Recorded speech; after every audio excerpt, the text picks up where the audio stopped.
The morning sun had just begun to warm the print perfection of the lawns in Crestwood Hollow, the kind of over-manicured suburb that tried a little too hard to look effortless. Even the grass seemed fake too green, too precise, as if someone had photoshopped the entire neighborhood. Crestwood Hollow. Just saying the name left a sugary aftertaste, like biting into a cupcake only to realize it was made entirely of frosting. And beneath the trimmed hedges and symmetrical flower beds, there lay a quiet tyranny, the HOA. Brandon, had barely started my first coffee of the day, its bitterness the only real thing grounding me to consciousness when a knock came. No one just dropped by in Crestwood. An unexpected knock was usually a package delivered to the wrong address, a missing Shih Tzu, or a war-sea visit from the unofficial monarch of our gated domain, Meredith Albright. Setting my mug on the counter with a soft clink, I muttered a quiet prayer to every deity I didn't believe in. Please not Meredith. But of course it was her. She stood at my doorstep with the solemnity of a war general, a clipboard pressed to her chest as if she were guarding launch codes. Lips pursed so tightly they might disappear in her chin, eyes narrowed with that peculiar half entitlement, half crusade. Meredith Albright didn't knock. She descended. "We need to talk," she announced, her voice sugared with condescension, so thick I could almost smell the saccharin. I leaned against the doorframe, aiming for a casual indifference I didn't feel. "Meredith," I sighed, "it's not even 7:15. What's so urgent you had to threaten my threshold?" Unmoved, she extended a folded paper. "Your brother is in violation of our residential guidelines," she said. "If this continues, there will be consequences." Consequences. The word hung in the air like a badly scripted threat from a third-rate TV villain. I hadn't even unfolded the paper, but I could already feel the absurdity radiating from it. My brother, Derek, had only been home a week. He was a Marine, fresh off deployment, trying to find some kind of peace in a place that advertised it on real estate brochures. The letter bore that familiar font, the one all HOA notices seemed to share. Stern, lifeless, terrifyingly centered. "Mr. Derek Langston," it read, "has been observed repeatedly wearing unauthorized attire within neighborhood view. Specifically, military camouflage. This attire disrupts the visual harmony of the community and may be considered intimidating to other residents." I blinked. "Are you serious?" I asked, looking up. Meredith, smug and unblinking, was the portrait of bureaucratic self-righteousness. "It's not about him," she sniffed. "It's about the rules. Crestwood standards clearly state that residents must present a neutral and non-disruptive aesthetic in communal spaces." Aesthetic. I closed my eyes and counted to 3. "Meredith," I said, rubbing my temples, "do you even know who my brother is?" "I don't care if he's the governor," she snapped. "Rules are rules." From the kitchen, Derek had already heard enough. He was stirring his coffee with the same methodical calm he brought to military briefings. I handed him the letter. He read it once, slowly. A wry smile faded from his face, replaced by a blank, unreadable stare. Then he looked up. "They have a problem with my pants?" "Not just your pants," I said, trying not to laugh. "Apparently your camouflage threatens the very fabric of society." He raised one eyebrow. All right. Oh, I'm going to have some fun with this." Later that day, Derek stood on our back patio grilling steaks. Camo pants, black tee, tactical boots. "They still triggering HOA alarms?" he asked, nodding down at his clothes. "Only the ones monitoring freedom," I replied, handing him a beer. The next morning, I woke to find Derek standing in front of the bathroom mirror, brushing his teeth in full dress uniform. Medals, boots, beret, the whole nine. He caught my reflection behind him in the mirror. "Oh, it's on now."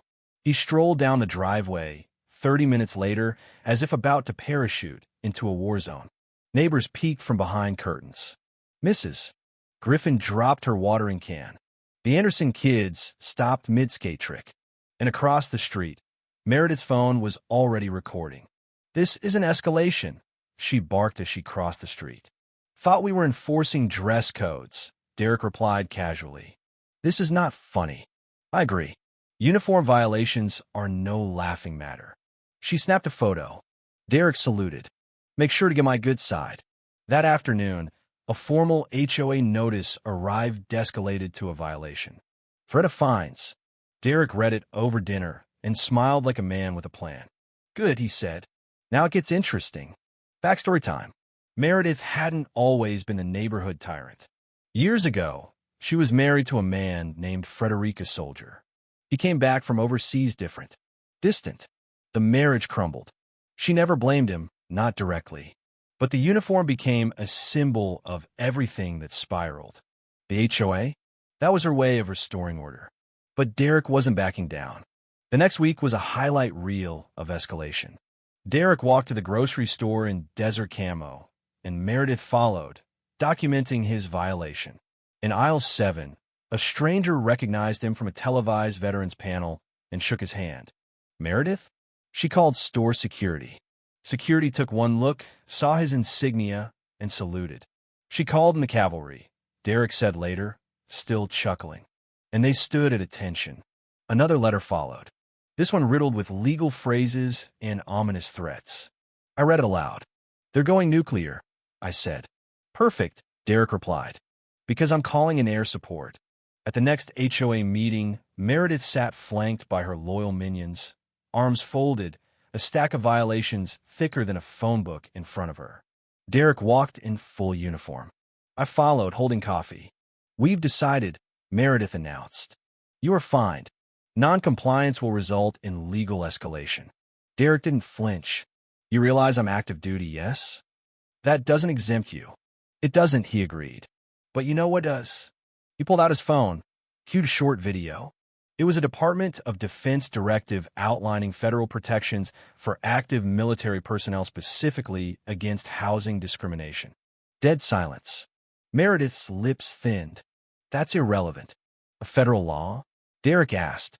Irrelevant. We're an independent association, she argued. You're not exempt from federal law, he countered calmly. Also, interesting how your HOA funds don't match reported landscaping expenses. That landed. The board murmured. Mr. Collier, the treasurer, blanched. Susan, Meredith's closest ally, shrank into her chair. Meredith, I said smoothly. If this goes to court, how do you think the public will react to a homeowners association targeting a soldier for wearing his uniform? The room was still. Finally, Mrs. Dawson, the board's newest member, spoke up. I move to drop all violations against Mr. Langston. Seconded. Meredith looked like she might combust. She stormed out, slamming the door. Her rule was crumbling. Over the next week, she tried one last stand passive-aggressive flyers, pointed conversations at mailboxes, even distributing neighborhood decency pamphlets. But the board had made its decision. And then the moving truck. Derek and I watched from our porch, stunned. Meredith Albright was leaving Crestwood Hollow. Her reign of petty tyranny had ended not with a court battle, but with a silent retreat. I didn't think she'd actually go, I whispered. Derek sipped his coffee. She never had staying power. That weekend, Derek hosted a barbecue. Neighbors we hadn't seen in years showed up.